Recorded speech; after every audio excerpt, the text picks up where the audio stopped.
Most of the machines you'll be looking at are in the 1 to 20 kW range.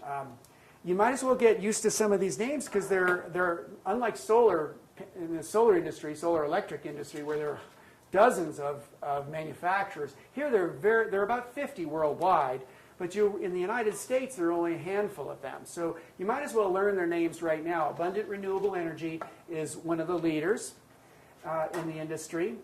Berge is a long-time leader. Berge's probably, in my mind, they've been around since the 1980s. It's a very good wind turbine. This, by the way, is Buena Vista. Anybody been to Buena Vista lately? This is a sky stream over there mounted on a very short tower in Buena Vista.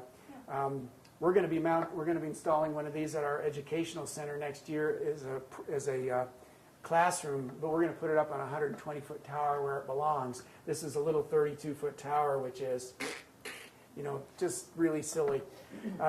Proven is another company. This is actually a Scottish company. Proven is a Scottish company.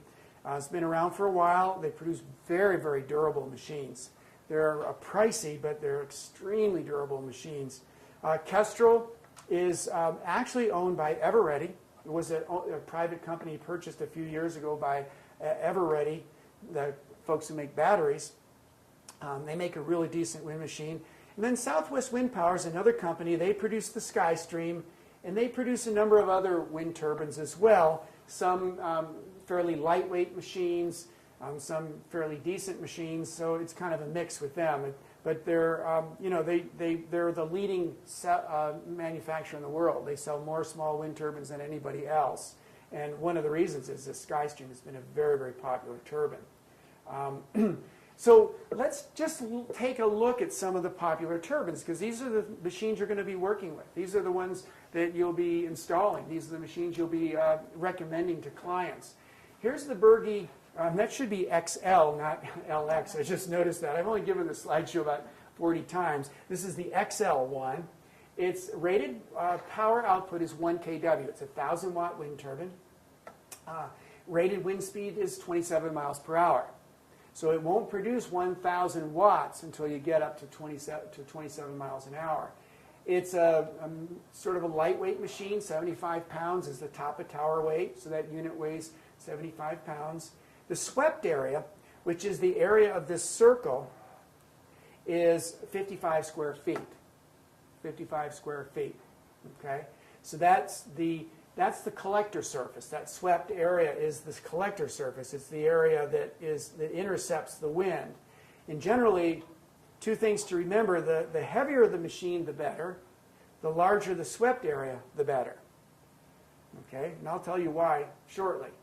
And rather than looking at power curves, though, the more important number to look at is something called AEO, annual energy output, at certain wind speeds. And so the AEO for this machine, the annual energy output, or sometimes called AEP, annual energy production, is the number of kilowatt hours it will produce at in an area with a 12 mile per hour average wind speed.